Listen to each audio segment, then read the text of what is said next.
Então vamos voltar à questão da inflação psicológica, né? Então Jung observa que a elaboração do inconsciente pessoal, integrando essa energia desperdiçada e que alimenta o núcleo da neurose, expande a consciência. E ao expandir a consciência quer mais, né? Porque nós somos infinitos, então buscamos esse infinito e esse infinito nos busca também. Não somos só nós que buscamos o infinito, ele nos quer também, ele nos quer para se realizar, né? E aí surge então aquilo que ele chamou de inconsciente coletivo e seus conteúdos que eu abordei ainda há pouco. Ora, qual é o efeito, né, desses corpos mentais? Né? Qual é o efeito quando essa topografia desses corpos mentais se aproximam da consciência? São corpos, são imagens mentais que são corpos. Né? O modelo astrofísico parece muito com o modelo mental. Né? Quando a gente entende o funcionamento dos corpos celestes, a gente percebe claramente que há uma semelhança incrível com os corpos mentais que só são visíveis aos olhos internos, né? É com os olhos de dentro que nós conseguimos enxergar esses corpos mentais e como eles satelizam o ego querendo um encontro.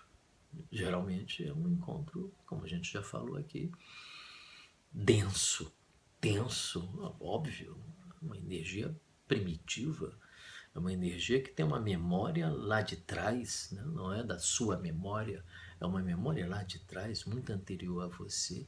É algo que liga você a todas as coisas que existem no universo, né? É o que te faz irmão. Esse é o motivo pelo qual a mística, São Francisco de Assis em especial, chama todas as coisas de irmão e irmã, porque experimentou essa estrutura arquetípica que liga ele desde ao vegetal, passando pelo animal, né, a um protozoário, a um ser unicelular, até formas muito mais sofisticadas, né, do ser humano em especial. Né?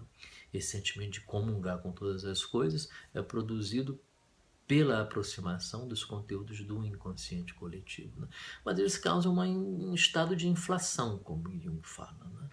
Inflação é uma espécie de inchação, é um orgulho, né? E, de certa forma, um orgulho que tem algum fundamento, porque se sentir universal não é para qualquer um, né? Não é. Quando eu me sinto universal, quando eu me sinto como um vaso que contém a sabedoria de todo o mundo e do mundo inteiro, uma sabedoria que sempre existiu, que é eterna e que é imortal, eu também devo ser grande coisa, né? E isso causa um estado de narcisismo arquetípico, né? Muito forte, muito poderoso, né? De maneira que é muito importante que o ego seja capaz de fazer um único reconhecimento. Se o ego for capaz de fazer um único reconhecimento, e que reconhecimento é esse? O reconhecimento de que aquilo que ele porta com ele não é dele, pertence ao ser universal, pertence a todos os seres. Ele não é o fundamento último daquilo que ele carrega dentro dele. E nem dele brota esse fundamento último. Ele é o portador deste fundamento último. Né? Uma atitude de humildade do ego. Né? Mas o ego, nós sabemos, ele não é absolutamente apaixonado por estados de humildade. Ele é apaixonado por ele. Ele adora ele próprio e fica muito encantado com a capacidade dele, né? Usurpada, né? De uma origem que não é ele. Né? Mas ele usurpa para ele e diz que é dele. Então ele desenvolve esse estado de inflação, de híbris. Jung usa inflação psicológica, de inflação psicológica que faz ele ficar muito inchado. Né? Como diziam os terapeutas do deserto, o orgulho precede a queda. Esse ego orgulhoso, em algum momento, tropeçará no próprio orgulho, fazendo com que ele se dê conta da própria estatura dele, que é uma estatura humilde, mas ao mesmo tempo extraordinária, porque sem ele também não tem realização. Né? Mas ele precisa saber o tamanho dele. Né? Então, carregar essa realização dentro de si, se sentir universal, se sentir o locus de toda a sabedoria do universo, né? Tem que ter ego para suportar isso. Ou você rompe com a realidade, né? Jung mostra que os delírios esquizofrênicos são todos eles praticamente delírios com estrutura arquetípica, o que leva a uma inflação delirante por parte do paciente psiquiátrico, né?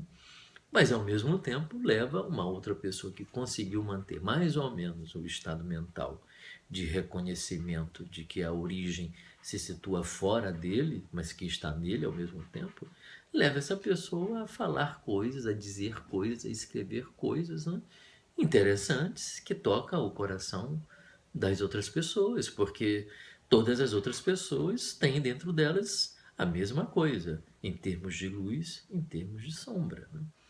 Então, achei o texto do Jung sobre inflação psicológica muito interessante, gostei muito, um texto que eu não li há muito tempo, né? De como o ego resolve essa questão da semelhança a Deus. Ele usa esse termo de Adler, né? Que foi o primeiro a usar esse termo, né? E aí ele transforma em inflação psicológica, né? Então, que nosso caminho continue, que nós continuemos a sentir essa graça, a experimentar essa graça de ser alcançado pelo inconsciente, né? Que quer a aproximação e que a gente consiga manter mais ou menos a humildade. Se tivermos dificuldade, basta perguntar para alguém o que ela acha da gente mesmo, essa pessoa vai se encarregar de nos colocar na realidade de volta, porque vai ser muito difícil que o outro tenha a mesma opinião que eventualmente você possa ter sobre você mesmo, né? Então, o outro é muito interessante. Isso lembra um pouco a frase do Rabi Jesus, que diz que amai vossos inimigos, e a gente deve amar nossos inimigos porque eles exageram ao falar dos nossos defeitos, mas eles não erram muito quando falam de nossos defeitos. Então, é sempre bom manter um inimigo por perto quando a gente achar que está muito assim, inflado, né? Perguntar para você, o que você acha mesmo de mim? O que foi aquela história mesmo que você me contou uma vez que eu fiz? Isso é uma espécie de alfinete, né, no balão que está muito inchado, né? Então sugiro a leitura desse texto.